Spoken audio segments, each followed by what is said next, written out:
Assalamualaikum warahmatullahi wabarakatuh.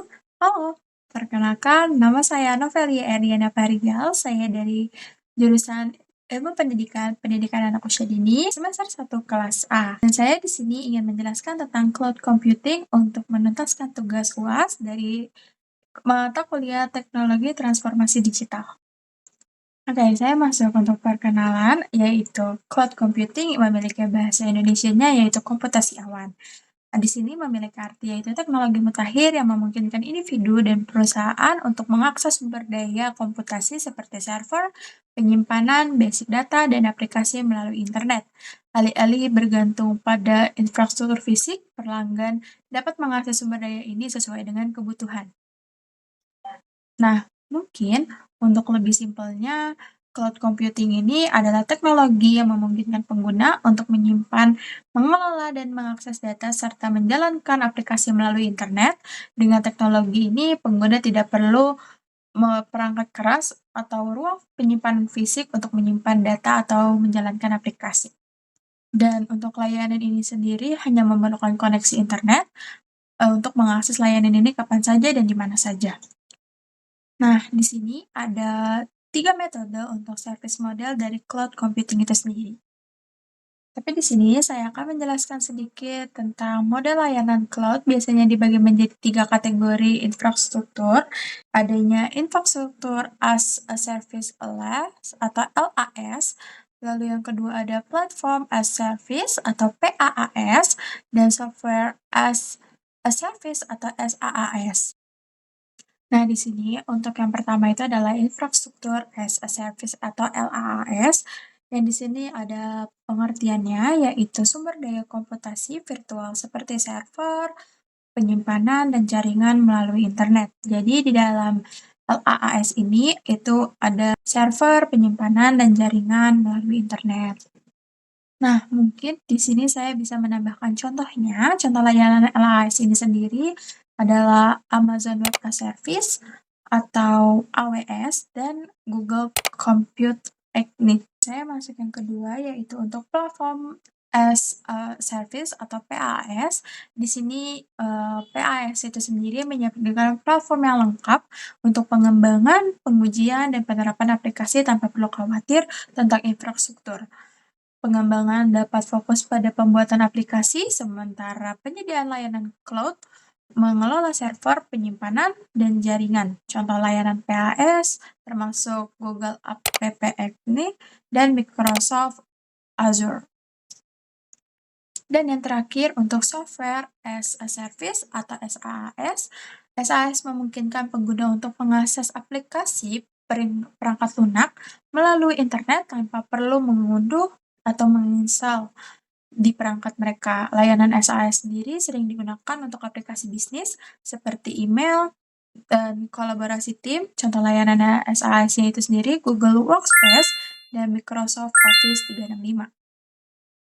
Nah, saya ingin mencontohkan sedikit tentang penggunaan soft as a service pada contoh aplikasinya yaitu aplikasi Canva. Nah, di sini pada aplikasi Canva kita bisa login menggunakan Chrome tanpa harus kita download aplikasinya karena mungkin ada juga yang kekurangan dalam penyimpanan, jadi kita bisa mengakses Canva menggunakan website saja. Contohnya seperti ini, kita tinggal masuk pada Canva seperti ini, dan kita hanya tinggal masuk untuk memasukkan email, terima semua cookie. Oke, ini ada pilihan karena saya mempunyai aplikasinya, saya akan mencoba untuk tetap di web saja. Nih, kita tinggal masuk saja. Nah, di sini kita bisa daftar menggunakan akun Belajar ID, Google, Facebook, ataupun email. Dan di sini saya akan mencoba untuk masuk melalui Google. Oke, saya sudah mencoba untuk memasukkan Google saya. Ini aplikasinya. Dan dia lagi loading dulu ya.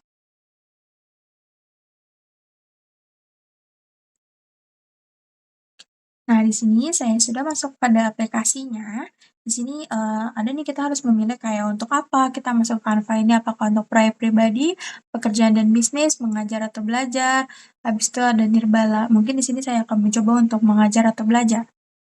Nah, ternyata kita sudah masuk. Oh my god. Nah, kita sudah masuk seperti ini. Ini kita bisa akses tanpa menggunakan aplikasi sama sekali, karena ini benar-benar pure menggunakan dari Google Chrome.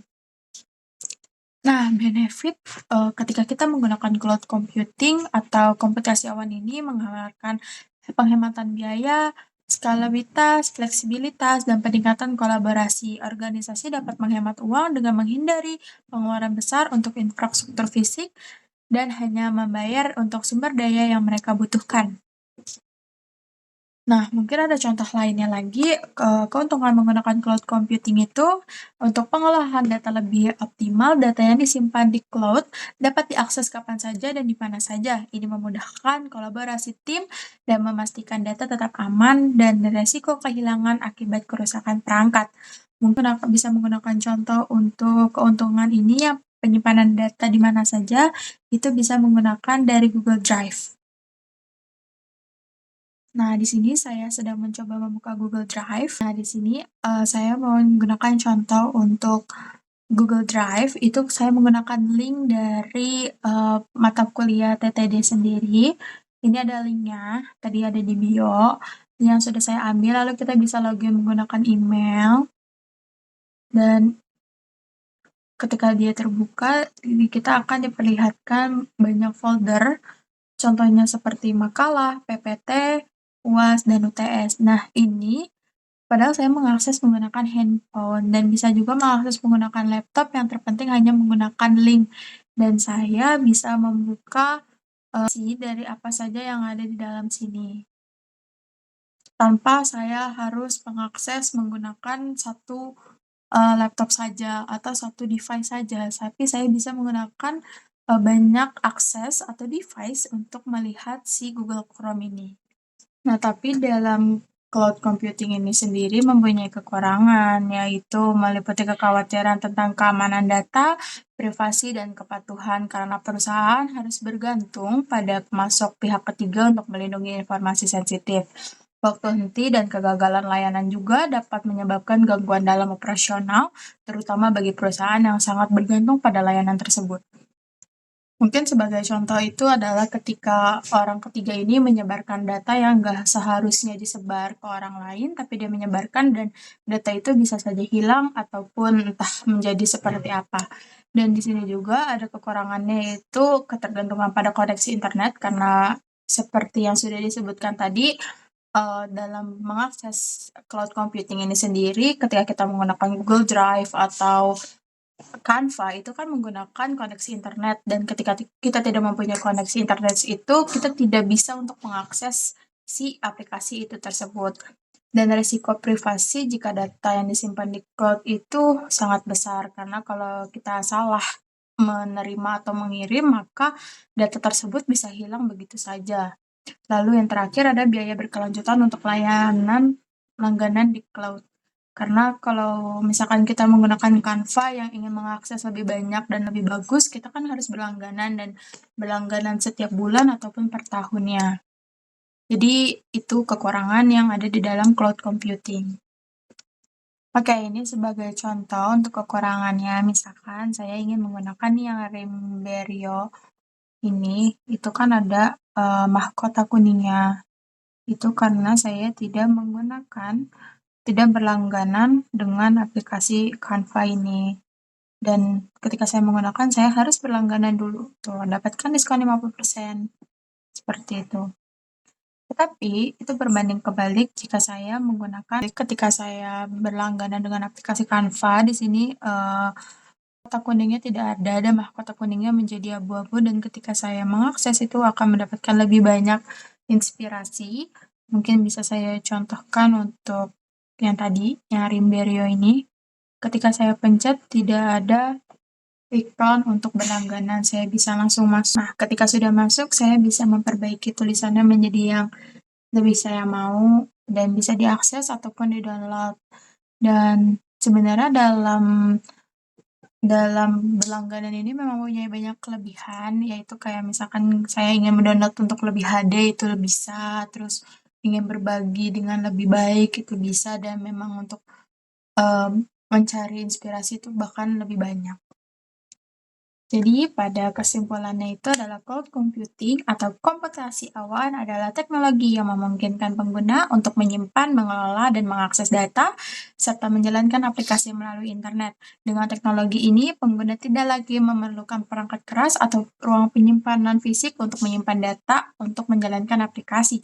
Sumber daya data komputasi dapat diakses melalui internet, yang berarti pengguna hanya memerlukan koneksi internet untuk mengakses layanan ini kapan saja, di mana saja. Dan tetap harus menjaga aplikasi ini agar tidak disalahgunakan dengan tidak benar. Sekian dari saya. Assalamualaikum warahmatullahi wabarakatuh. Saya Novelia Diana Farijal meminta maaf jika ada salah kata atau perbuatan. Terima kasih.